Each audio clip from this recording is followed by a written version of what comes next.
திருவாய்மொழியில் ஆழ்வாரின் உள்ள பயணம் ஏக்கம் முதல் பரமானந்தம் வரை. பகுதி 8. நுண்மையை ஆழ்வார் அருளிட ஆத்மாவின் தன்மையை ஓர்ந்தது நெஞ்சு. ஆழ்வார்களுள் தலை சிறந்தவராக நம்மாழ்வார் மதிக்கப்படுவதற்கு ஒரு முக்கிய காரணம் திருவாய்மொழியில் அவர் காட்டும் பன்முகத் தன்மை. ஒரு பதிகத்தில் நடுநிலையாக எம்பெருமானின் வரம்பற்ற பெருமைகளையும் திருக்குணங்களையும் திருவடிவையும் பேசுவார். அடுத்த நொடியே கண்ணீர் விட்டு புலம்பி அவனை அடைய முடியாமல் ஏங்குவார். அவன் மேன்மையையும் தம் தாழ்ச்சியையும் நினைத்து விலகத் துணிவார். பின் மிடுக்கோடு நமக்கு அறிவுரை அளிப்பார். உடனே ஒரு ஆச்சாரியனாக தத்துவங்களை அள்ளி வீசுவார். வெளிப்படையாகவும் பேசுவார், மறைத்தும் சொல்லுவார். அகத்துறையில் கொஞ்சுவார், புறத்துறையில் மிஞ்சுவார். இது முரண்பாடன்று. ஞான கவிஞனான அவரின் மனநிலை நீரூற்றாக பொங்குதலின் வெளிப்பாடு. எம்பெருமானால் மயர்வர மதிநலம் அருளப்பட்டதால் கட்டுக்கடங்காமல் தழும்பும் ஞானத்தின் பிம்பங்கள் புரிந்து கொள்ளுதல் கடினம். அவர் அருள் பெற்றால் மட்டுமே அந்த ஞானக் கடலில் சிறு துளியை அனுபவிக்க இயலும். தத்துவம் எனப்படும் உண்மை பொருள்கள் விசிஷ்டாத்வைதத்தில் 3 வகைப்படும். ஈஸ்வரன் அதாவது பரமாத்மா, சித் ஜீவாத்மா மற்றும் அச்சித் அதாவது அறிவற்றவைகள். ஒன்றுக்கொன்று வேறுபட்டவையான இவைகளை தத்துவத்ரயம் என்று சொல்லுவர். ஜீவாத்மாவின் தன்மையை நம்மாழ்வார் 8ஆம் பத்து 8ஆம் திருவாய்மொழியான அரிசீர்கழி நெடிலடி ஆசிரிய விருத்தத்தில் இயற்றப்பட்ட கண்கள் சிவந்து என்பதில் அருளி செய்கிறார். எம்பெருமானின் வடிவழகை நேரில் காணாது ஆழ்வார் மாயக்கூத்தா என்ற பதிகத்தில் தாகம் விஞ்சி அழுது அரற்ற அவன் தாகம் தீரும்படி எம்பெருமான் வந்து கூடினான். சேத்தன லாபம் ஈஸ்வரனுக்கு என எம்பெருமானுக்கும் ஆழ்வாரை பெற்ற பேற்றாலே பேரானந்தம். ஆனால் மகிழ்ச்சியிலும் ஒரு கலக்கம் உண்டாயிற்று. முன் திருவாய்மொழியில் சிறியேனுடை சிந்தையுள் என்று ஆழ்வார் தன்னை சிறியேன் என்றவர் அவன் எவ்விடத்தான் யானார் என்றும் வளவேழுலகு பதிகத்தில் கூறியது போலவும் தன் தாழ்ச்சியை எண்ணி தம்மிடமிருந்து விலக நினைத்ததைப் போல இப்போதும் விலகிடுவாரோ என்பதுதான் அந்த கவலை.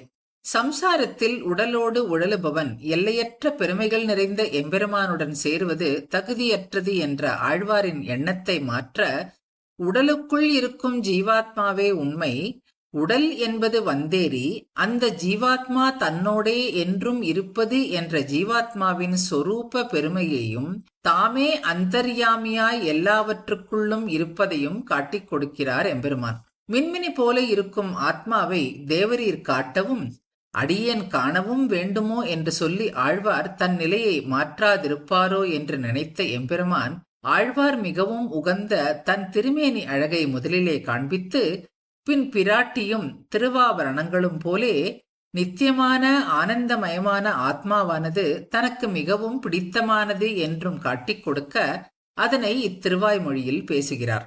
முதலில் எம்பெருமானின் திருவடிவை வர்ணிக்கிறார். அன்பினால் சிவந்த திருக்கண்கள், பழுத்த செந்நிற திருவிதழ்கள், சுடராய் ஒளிரும் வெளுத்த திருப்பற்கள், காதுகளில் மின்னும் மகர குண்டலங்கள், மேகத்தின் நிறத்தில் திருமேனி, ஒளிமிக்க திருமுடி, 4 திருத்தோள்கள் கொண்டு என்னுள் காட்சி தருபவனுக்கு திருவாயுதங்களாக அழகிய சங்கு, வளைந்த வில், கதை, வாள் மற்றும் ஆழியும் உண்டு. இந்த அழகு அத்தனையும் என்னை முன் கலந்ததால் வந்தவை. ஒப்பு சொல்லுவதற்கு ஒண்ணாதவன், உயர்வர உயர்வுள்ளவன், நறுமணமிக்க தேனின் அழுக்குகள் அகற்றப்பட்ட சாரம் போன்ற நிலையான மலமற்ற ஆனந்தமயமானவன், ஞானமயமானவன். இப்படிப்பட்டவனோ என் உடலிலும் ஆத்மாவிலும் அந்தர்யாமியாய் நிறைந்துள்ளான். பகவத் ஞானம் பெற்ற நித்தியசூரிகளின் இருப்பை நிர்மாணிக்கும் தனி ஒருவனை அனுபவிக்கும் பேற்றை பெறுவதற்காக அவனை என் ஞானத்துக்குள் இருத்த ஆசை கொண்டேன். அந்த ஆசையும் அவன் காரணமற்ற திருவருளால் அளிக்கப்பட்டதே.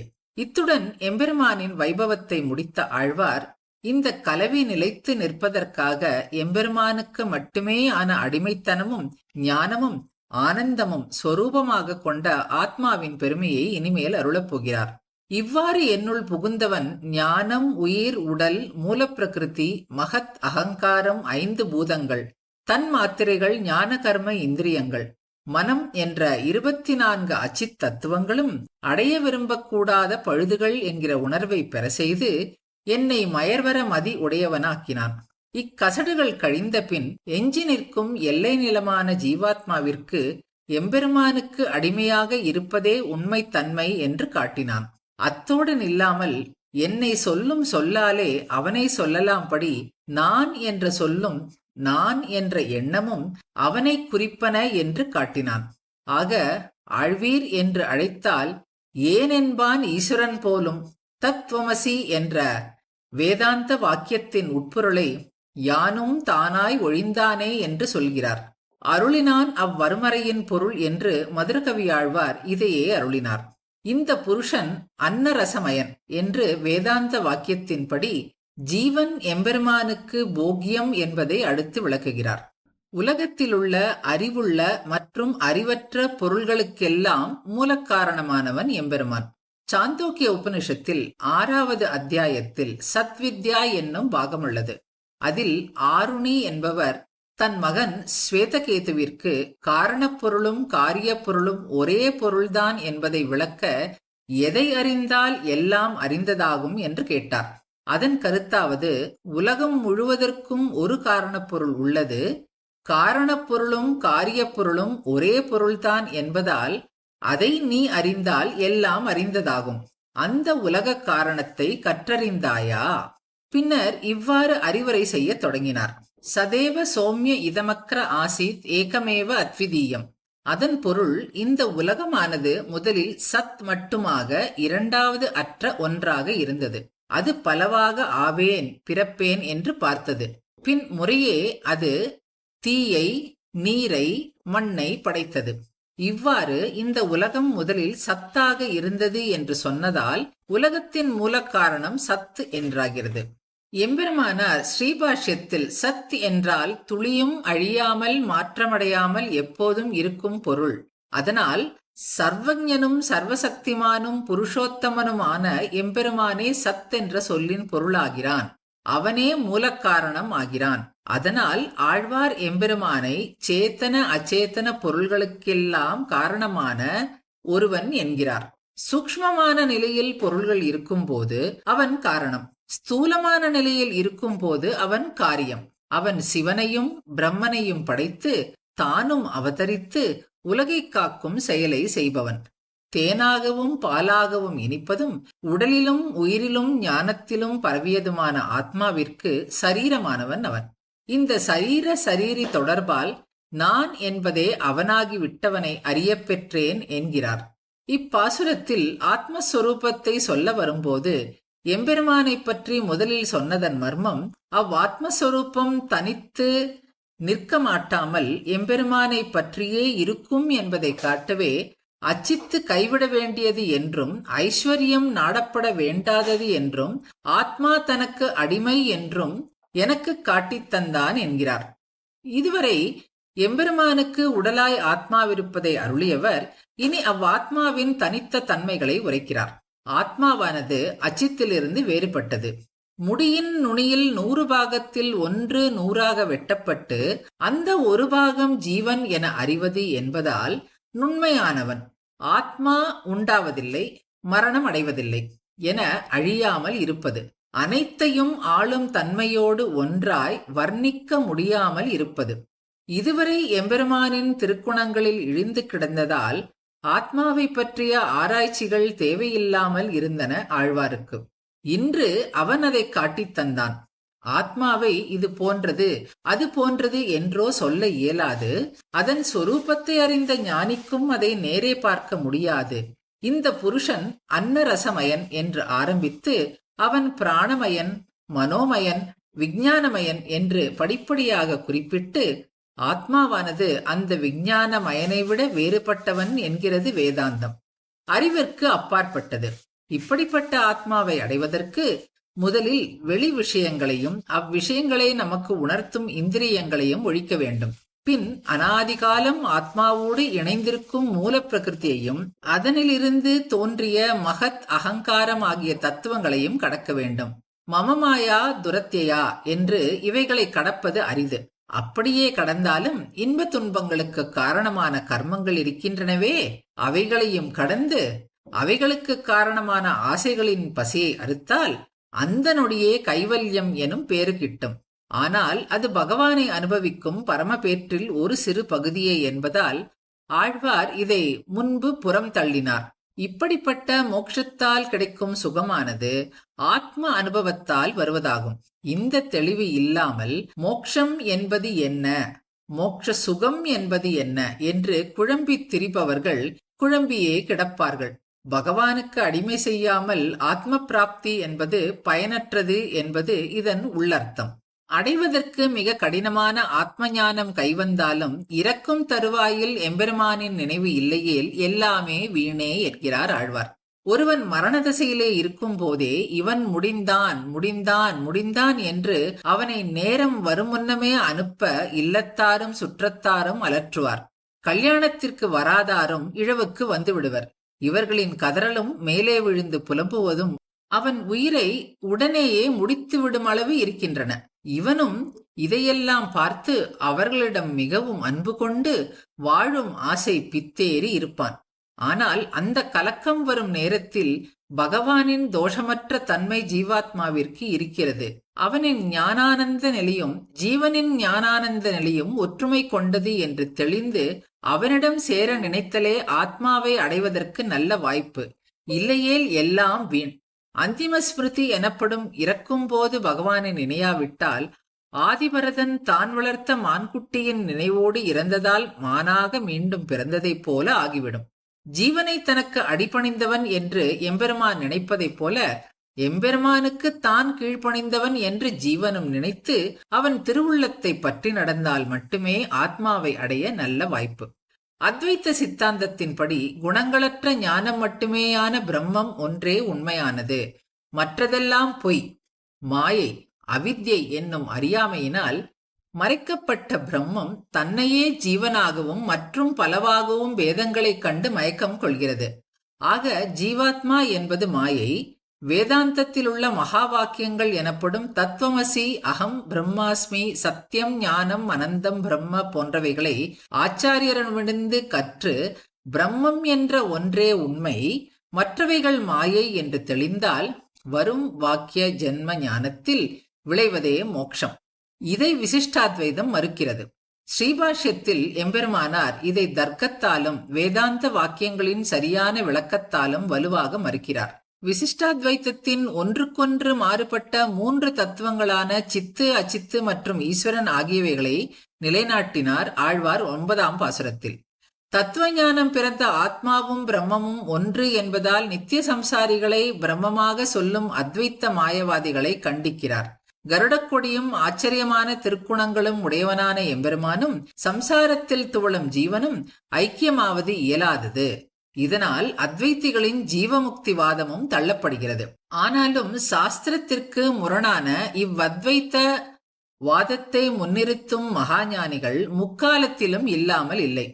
அவர்கள் மோட்சம் கிட்டாமல் சம்சாரத்தில் திரிந்தபடியே இருப்பர் என்கிறார் ஆழ்வார். உயர்ந்த மோட்சத்தையும் அதை அடையும் வழியையும் தெரியப்படுத்துவதற்காக கபில முனிவரால் இயற்றப்பட்டது சாங்கிய மதம். உலக படைப்பிற்கு மூல காரணம் ஈஸ்வரன் என்பதை ஏற்காமல் அறிவற்ற பொருளான பிரகிருதியே காரண பொருள் என்கிறது.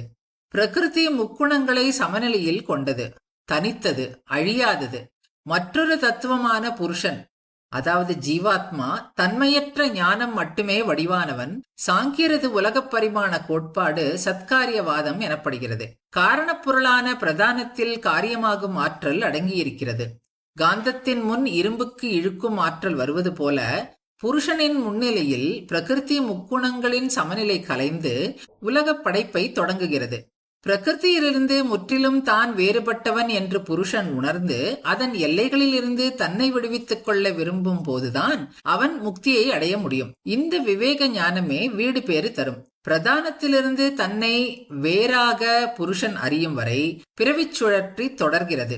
சாங்கியத்தில் ஒரு பிரிவினர் ஈஸ்வரனை ஏற்கின்றனர். ஈஸ்வரனை மறுக்கும் சாங்கியம் நிரீஸ்வர சாங்கிய மதம் என்றும், ஈஸ்வரனை ஏற்கும் சாங்கியம் சேஸ்வர சாங்கிய மதம் என்றும் கூறுவர். 10ஆம் பாசுரத்தில் ஆழ்வார் இவ்விரண்டு சாங்கிய பிரிவுகளையும் மறுக்கிறார். அடியவர்களுக்கு உள்ளவனாகவும் மற்றவர்களுக்கு இல்லையாகியே உள்ளவனாகவும் இருப்பவன், தம் திருக்குணங்களையும் செல்வங்களையும் காட்டி என்னை அடிமை கொண்ட ஒருவன். அப்பெருமான் விலகாதபடி என்னுள் உரைகிறான். அதனால் தேய்பிறை வளர்பிறை போலவும் ஒளியும் இருளும் போலவேயும் மாறி மாறி ஞானமும் அஞ்ஞானமும் வராதபடி ஆத்மாவை பற்றிய நிலைத்த ஞானத்தை நான் பெற்றேன். இவ்வாறு தவறான தத்துவங்கள் பேசும் குத்ருஷ்டி மதங்களில் நான் அகப்படாமல் என் நெஞ்சில் எம்பெருமான் புகுந்ததால் என்னுடைய சம்சார கசடுகள் எல்லாம் அழிந்தன என்கிறார்.